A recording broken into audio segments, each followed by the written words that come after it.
இந்த same yoke part வந்து எப்படி கட் பண்ணுறதுன்னு பார்க்கலாம். இது வந்து கேன்வாஸை வந்து இதே மாதிரி ஆம்கோல் சைடு நெக்கும் வர மாதிரி ட்ரா பண்ணிவிட்டு அதை வந்து லைனிங்கில் அயர்ன் பண்ணி கட் பண்ணி எடுத்துக்கணும். நம்ம எடுக்க போகிற பட்டு ஃபேப்ரிக் மேலே நல்ல பக்கத்துக்கு மேலே நம்ம இந்த அயர்ன் பண்ண கேன்வாஸை வச்சு இதே மாதிரி ஆம்கோல் சைடு வராமல் நம்ம நெக் சைடு வர்ற பீஸை வந்து நம்ம ஸ்டிச் பண்ணிவிட்டு அடித்து திருப்பி எடுத்துக்கணும். இதே மாதிரி அடித்து திருப்பி 2 பீஸையுமே நான் ரெடி பண்ணி வச்சுட்டேன். ரெடி பண்ணிவிட்டு அதை வந்து இப்போ யோக் பார்ட்டில் 2 பக்கம் பின் பண்ணிக்கலாம். இதில் வந்து சென்டரில் வந்து ஒரு டைமண்ட் ஷேப் வருதுல, அதுக்கு வந்து தனியாக ஒரு பார்டர் வரும். அதையும் நம்ம இதே மாதிரி எடுத்து ரெடி பண்ணி வச்சுக்கணும். இப்போ ஸ்டிச் பண்ணுறப்போ வந்து எல்லா பக்கம் பின் பண்ணி செக்யூர் பண்ணிவிட்டு ஸ்டிச் பண்ண ஆரம்பிக்கணும். இல்லைனா நமக்கு வந்து அன்ஈவனாக இருக்கும், இல்லைனா டிஃப்ரென்ஸ் தெரியும்.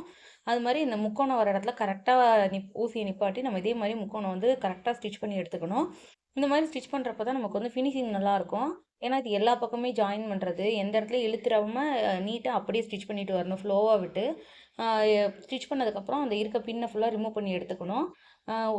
சிங்கிள் ஸ்டிச் போட்டால் தான் இதில் வந்து நல்லாயிருக்கும் பார்க்கறதுக்கு. டபுள் ஸ்டிச்செல்லாம் போட்டால் நல்லா இருக்காது ஃபினிஷிங்கு. இதே மாதிரி எல்லா பக்கமும் ஸ்டிச் போட்டு நம்ம எடுத்து ரெடி பண்ணிக்கலாம். ரெடி பண்ணிவிட்டு இப்போ கீழே இருக்க பெல்ட்டுக்கு வந்து ஒரு லைனிங்கில் 2 இன்ச்சுக்கு இருக்க மாதிரி நான் மார்க் பண்ணிவிட்டு, ஹையாக இருக்கிறது வந்து 2 இன்ச்சுக்கும் கீழே இருக்கிறதெல்லாம் 1.5 இன்ச்சுக்கும் நான் மார்க் பண்ணியிருக்கேன். இதே மாதிரி லைனிங்கை வந்து நல்ல பக்கம் பட்டோட நல்ல பக்கம் வச்சு ஸ்டிச் பண்ணிவிட்டு அடித்து திருப்பிக்கணும்.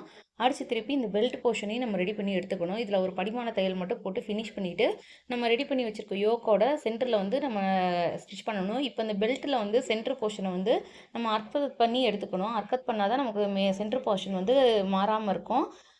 இதே மாதிரி மார்க் பண்ணிட்டு இதே மாதிரி ஸ்டிச் பண்ணி எடுத்துக்கலாம். ஸ்டிச் பண்ணதுக்கப்புறம் இந்த டிசைன் வந்து ரெடி ஆயிரும். இந்த டிசைன் உங்களுக்கு பிடிச்சிருந்தா நீங்களும் ட்ரை பண்ணி பாருங்கள். பிக்சர் எப்படி இருக்குன்னு கமெண்ட் பண்ணுங்கள். தேங்க்யூ.